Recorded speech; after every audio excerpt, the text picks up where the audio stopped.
get more on this and bring in Carole Nakhle. She's CEO of Crystol Energy. She joins us live from London. And Carole, it has been fascinating to watch the back and forth between the US and Saudi Arabia in the aftermath of the OPEC Plus production cut. Saudi Arabia's foreign ministry out with a statement in the last 24 hours issuing a total rejection of this idea that Saudi Arabia and OPEC Plus are using energy as a weapon. I guess the question is, can you separate the politics from the economics when it comes to global oil? Good morning.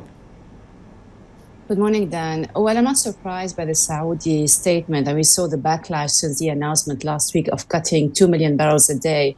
Under the pretext or the justification, if you want, that they want to be proactive as a result of a weakening global economy. And therefore, they wanted to avoid an economic scenario and a crash in prices, as we saw, for example, following the financial crisis in 2008.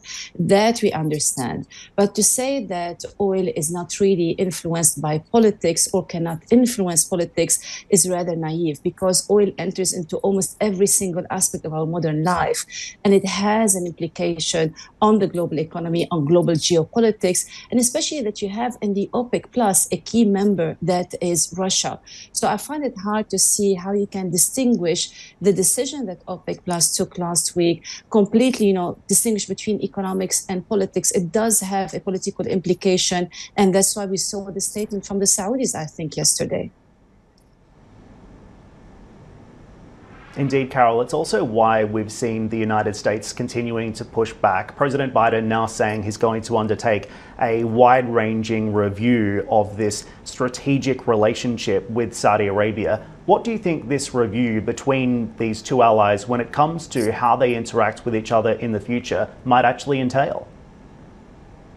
It's difficult to tell at this stage, but what we're hearing from the White House is rather discontent and not really being aligned with what the Saudis or OPEC Plus did. And therefore, we are going to hear more statements. We're already hearing about the OPEC bill. We are hearing about potentially halting the arms sale. But I think it's not going to get too far because of that decision. Don't forget, there are more interests between the US and Saudi Arabia, especially when it comes to the stability of the region, that is not limited to the OPEC Plus decision. The timing was wrong because of the midterm elections, and it did not put President Biden in a good position, especially that he was in August in Saudi Arabia, and many people in the US were not happy about that visit. And only 2 months later to make these announcements, the timing, in my opinion, was very bad. But is it going to lead to serious deterioration of the Saudi-US relationship? I doubt, because they are built on much more than the oil price. And don't forget, the US is also the world's largest oil producer. So it is, in a sense, benefiting from higher oil prices. But before midterm elections, these are not good to have around. Indeed. So the US wants one thing, Saudi Arabia wants another. But Carole, when you take a step back and assess the market, in your own view, do you think a cut of the magnitude that OPEC Plus went for is justified given current fundamentals?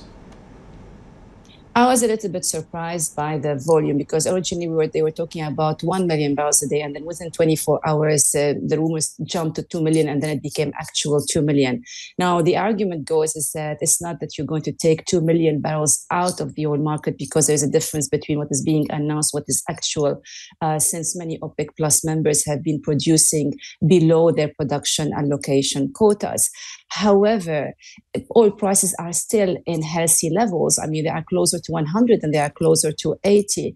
And as such, and in that respect, you would think that 2 million barrels a day was going a bit too far. And that's why you cannot overlook the benefit to the main player within OPEC Plus. Of course, everybody's benefiting from higher prices and because they halted the decline in prices.